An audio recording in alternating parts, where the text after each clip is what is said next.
డార్జిలింగ్ ప్రపంచంలోనే అత్యంత చల్లగా ఉండే ప్రదేశాల్లో డార్జిలింగ్ కూడా ఒకటి. ఇక్కడ 360 రోజులు చల్లగా ఉంటుంది. అండ్ అలాగనే ప్రపంచంలోనే ఫేమస్ తర్వాత టీ గార్డెన్స్, అలానే చూడటానికి మంచి మంచి ప్లేసెస్ అన్నీ డార్జిలింగ్లోనే ఉంటాయి. సో ఇవన్నీ చూడాలంటే మీరు ఖచ్చితంగా మన తెలుగు రాష్ట్రాల నుంచి డార్జిలింగ్ వెళ్ళాలి. అయితే మన తెలుగు రాష్ట్రాల నుంచి డార్జిలింగ్ వెళ్ళటానికి 2 వేస్ అయితే ఉన్నాయన్నమాట. ఒకటి, బడ్జెట్లో మీరు తెలుగు రాష్ట్రాల నుంచి ఎక్కడి నుంచి అయినా సరే డైరెక్ట్గా కోల్కతా వెళ్ళి అక్కడి నుంచి ట్రైన్ పట్టుకొని మళ్ళీ సిలిగురు వెళ్ళి అక్కడి నుంచి షేర్డ్ క్యాబ్లో డార్జిలింగ్ రావచ్చు. లేదు అంటే రెండోది, ఇది కొంచెం ఖర్చు ఎక్కువ అవుతుంది, అంటే 5,000 అవుతుంది అనమాట. సో 5,000కి మీరు డైరెక్ట్గా హైదరాబాద్లో నుంచి విమానం పట్టుకొని బాగ్డోగ్రా అని ఎయిర్పోర్ట్కి వచ్చి అక్కడి నుంచి షేర్డ్ క్యాబ్ పట్టుకొని డైరెక్ట్గా డార్జిలింగ్కి రావచ్చు. సో బడ్జెట్లో వెళ్తే 1,500తో అయిపోతుంది, ఇలా విమానంలో వస్తే 5,000తో అయిపోతుంది. నేను ఇప్పుడు మా ఇంటికాడ ఉన్నాను. ఇక్కడ నుంచి డైరెక్ట్గా నాకు ఫ్లైట్ ఉంది 8:20కి. నేను ఫ్లైట్ బుక్ చేసుకుంటున్నా అంటే నేను ఏదో బడ్జెట్ ట్రావెల్ కాదు అనేసి కాదు, ఎందుకంటే నాకు 5,000 కూపన్ ఒకటి వచ్చిందండి. లాస్ట్ టైం ఇండిగో లేట్ అయిన వల్ల కొంచెం వచ్చింది. సో అది యూజ్ చేసి నేను డైరెక్ట్గా ఇప్పుడు హైదరాబాద్ నుంచి బాగ్డోగ్రా వెళ్తున్నాను. సో ఈ జర్నీ మొత్తం చూపిస్తాను. ఈ వీడియో డార్జిలింగ్ వెళ్ళేదాకా కంటిన్యూ అవుతుంది. సో డార్జిలింగ్ ఎలా వెళ్ళాలి ఏంటి అనే దాని గురించి క్లియర్గా ఉంటుంది. ఈ వీడియో ఎండ్ వరకు చూడండి, ఖచ్చితంగా బాగుంటుంది. అండ్ అలాగనే ఒక చిన్న లైక్ చేయండి, నాకు సపోర్ట్ చేసిన వాళ్ళు అవుతారు. ఫైనల్లీ వచ్చేసాము. దగ్గర దగ్గర 7 అవుతుంది టైం. అయితే మనకి 7:30 లోపు లగేజ్ ఇవ్వాలి. వెళ్ళిపోదాం. ముందే ఎయిర్పోర్ట్ ఉంది చూడండి. మార్నింగ్ మనం సిటీ నుంచి ఎయిర్పోర్ట్కి ఒక్కలో రావాలంటే కొంచెం బడ్జెట్తో కూరుకున్న విషయం. వచ్చేసా, నా ఫ్రెండ్ డ్రాప్ చేశాడు, వెళ్దాం. ఇక్కడ లోపల చాలా లేట్ అయిపోయింది నాకు. యాక్చువల్గా లేట్ వచ్చానండి నేను, బ్యాగేజ్ కాడ అక్కడ ఇక్కడ లేట్ అయిపోయింది. ఇంకా అందుకే లోపల ఎలాంటి వీడియో చేయడానికి అయితే లేదు.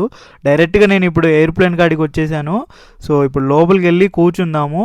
ఇంకంతే అండి, వీడియో లోపల చూపించడానికి ఏం లేదు. సో అందుకే నేను అడావిడిలో ఉన్నాను కాబట్టి ఏం అంతగా చూపించలేదు. సో జర్నీ బాగుంటుంది, ఎంజాయ్ చేయండి. ఇదిగో ఇది చూస్తున్నారు కదా, మన విమానాలకి వెనక ఒక పెద్ద బొక్క ఉంటుంది. ఇది నేను ఇప్పుడే చూస్తున్నా.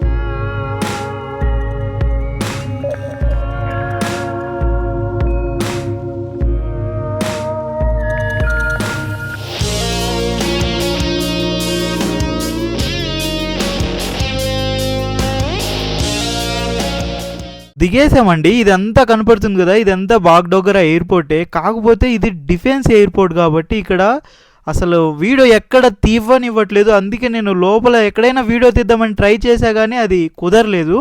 అందుకే ఇప్పుడు బయటికి వెళ్దాం పదండి. సో బయటికి రాగానే ఇలా ఉంటుంది. మనకి చాలా మంది అడుగుతూ ఉంటారు, ఇదేంటంటే పబ్లిక్ ట్రాన్స్పోర్ట్ అనమాట. సో మనం డైరెక్ట్ గా ఇక్కడ నుంచి బయటికి వెళ్ళాలి. ఇప్పుడు మనం ఏం చేస్తామంటే బాగ్డోగ్రా బస్ స్టాప్ కాడికి వెళ్దాము. అక్కడ నుంచి డైరెక్ట్ గా డార్జిలింగ్ కి గవర్నమెంట్ బస్సెస్ ఉంటాయి అనమాట. సో ఆ గవర్నమెంట్ బస్సెస్ చాలా తక్కువ, మనకి 200-300 వెళ్ళిపోతాయి. అదే ఇక్కడ నుంచి డార్జిలింగ్ వెళ్ళాలంటే 3,000-4,000 తీసుకుంటారు పర్ పర్సన్ కి. సో ఇప్పుడు మనం ఆటో ఎక్కి బస్ స్టాప్కి వెళ్ళి అక్కడ ఏమైనా తినేసి బస్ ఎక్కుదాం పదండి. సో ఇక్కడ ఇలా ఆటోలు ఉన్నాయి, 50 రూపాయలు తీసుకుంటాంటారా బస్ స్టాప్ కాడికి. సో 50 రూపాయలు ఇచ్చి ఎక్కేస్తున్నాను ఒక ఆటో. కరెక్ట్ గా అలా ఎయిర్పోర్ట్ బయటనే మనకి ఆటో స్టాండ్స్ ఉంటాయి అనమాట. ఎయిర్పోర్ట్ లోపల చాలా మంది అడుగుతారు కానీ అక్కడ తీసుకోమాకండి, ఇక్కడ ఆటో ఎక్కండి, ఫాస్ట్ గా అయిపోతుంది. ఇక్కడ ఆటోలో కొంచెం ముందుకు తెచ్చి ఒక బస్ ఎక్కిస్తున్నాడు. ఇది గవర్నమెంట్ బస్సు, డైరెక్ట్ గా బస్ స్టాప్ కాడికి వెళ్తుందంట. సో ఎక్కుదాం. చూసుకుంటే మనం అక్కడి నుంచి చక్కగా ఆటోలో 50 రూపాయలు ఇచ్చేసి వచ్చాం కదా. సో వాడు కొంచెం దూరం తెచ్చాడు, అంటే దగ్గర దగ్గర 2-3 కిలోమీటర్లు తెచ్చాడు. అక్కడి నుంచి మళ్ళీ ఒక గవర్నమెంట్ బస్ ఎక్కి డైరెక్ట్ గా మనం బస్ స్టాండ్ కాడికి వెళ్ళాలి. సో బస్ అయితే ఇలా ఉంది, కూర్చోడానికి కూడా ఏం లేదు, ఏదో అలా ఇరుక్కొని నిలబడ్డాము. సో వెళ్దాం ఫస్ట్ బస్ స్టాప్ కాడికి, బస్ స్టాండ్ కాడికి. సో ఎగ్జాక్ట్ గా మనకి అటు రైల్వే స్టేషన్ ఉంటది. ఇక్కడ అన్ని షేర్డ్ క్యాబ్స్ ఉంటాయండి. గ్యాంగ్టాక్ అని అయినా సరే, డార్జిలింగ్ అయినా అనేసి ఉంటది. 250 రూపాయలు తీసుకుంటారంట మనిషికి. సో ఇంకా మనం ఏది అంటే అది షేర్డ్ జీప్ లో వెళ్ళిపోవాలి, డైరెక్ట్ గా వెళ్ళిపోదాం పదండి డార్జిలింగ్ కి. ఎక్కేసామన్నమాట, వెళ్తున్నాము డైరెక్ట్ గా డార్జిలింగ్ కి షేర్డ్ జీప్ లో. మనిషికి వచ్చేసి 250 రూపాయలు పడ్డది. ఇంకంతే. ఇప్పుడు డైరెక్ట్ గా మనం ఎయిర్పోర్ట్ నుంచి డార్జిలింగ్ అక్కడికి కూడా మనకి టాక్సీస్, క్యాబ్స్ అవైలబిలిటీ ఉంటాయి. అక్కడ ఏంటంటే 2000 తీసుకుంటారు మనిషికి. అంత డబ్బులు మేము ఇవ్వలేము అనుకుంటే అక్కడ నుంచి డైరెక్ట్ గా మీరు ఎలాగో ఒక అలాగా ఈవెన్ ట్రైన్ లేదంటే అక్కడ అది మారి లైక్ నాలాగా డైరెక్ట్ గా మీరు సిలిగురి రైల్వే స్టేషన్ కాడికి వస్తే అక్కడ నుంచి పక్కనే మీకు డైరెక్ట్ గా షేర్డ్ జీప్స్ అనేవి అవైలబిలిటీ ఉంటాయి అన్నమాట.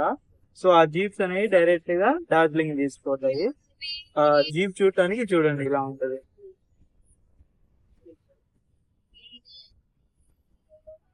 సో ఇప్పుడంటే తక్కువ ఉన్నారు కానీ యాక్చువల్ గా నలుగురు నలుగురు నలుగురు అలా ఒక 10 మందిని కూర్చోబెట్టి 10 మందిని చేసుకుపోతారు అనమాట. అలా ఉంది పరిస్థితి. ఇక్కడ లంచ్ అనేసి ఆపేశారు. ఇందాక నుంచి పెద్ద కొండ ఎక్కుతూనే ఉన్నాం అనమాట. సో ఫుల్ అటు ఇటు అటు ఇటు తిప్పుతూనే ఉన్నాడు. ఇలా ఉంది. అండ్ వెదర్ కూడా చాలా చల్లగా ఉంది. కింద ఉన్నంత వేడిగా అయితే లేదు, ఇప్పుడు కొంచెం చల్లగా ఉంది. ఇంకా పైకి వెళ్ళే కొంది చాలా చల్లగా ఉంటది.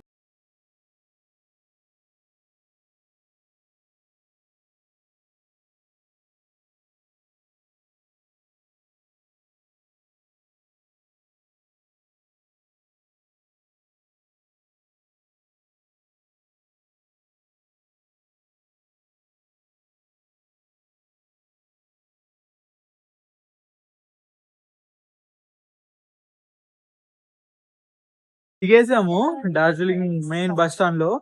సో ఇక్కడ నుంచి ఒక 800 మీటర్ల హాస్టల్ ఉంది, అక్కడి వరకు నడుచుకుంటే వెళ్తున్నాను.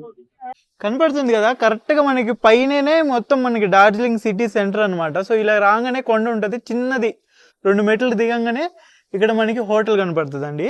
సో ఇలా ఉంది హోటల్. అక్కడి నుంచి మేము చూసాము అనమాట, ఆ బోర్డు చూసేసి వచ్చి అడిగాము, ఇచ్చేసారు. సో లోపలికి వెళ్దాం, చూద్దాం అసలు ఎలా ఉందో.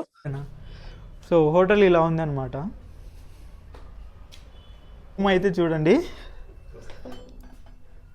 1000 రూపాయలు పడ్డది ఇది ఒక రోజుకి వచ్చేసి. రూమ్ అయితే ఇలా ఉంది. అండ్ వాష్రూమ్ ప్లస్ షవర్ కరెక్ట్గా మనకి ఏమంటారు సెంటర్లో, డార్జిలింగ్కి సెంటర్లో ఉంటుంది అనమాట.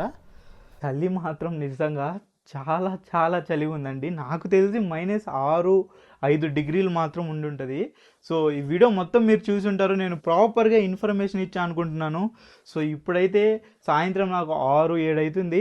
మంచిగా పడుకొని రేపు మంచి ఎక్స్ప్లోరింగ్ చేద్దాం. డార్జిలింగ్లో చూడాల్సిన ప్రదేశాలు ఏంటి ఇవన్నీ రేపు నెక్స్ట్ వీడియోలో మీరు చూస్తారు. అండ్ అలాగనే ఈ వీడియో ఇక్కడ వరకు చూస్తే ఒక చిన్న లైక్ అండ్ సబ్స్క్రైబ్ చేసుకోండి, అంతే.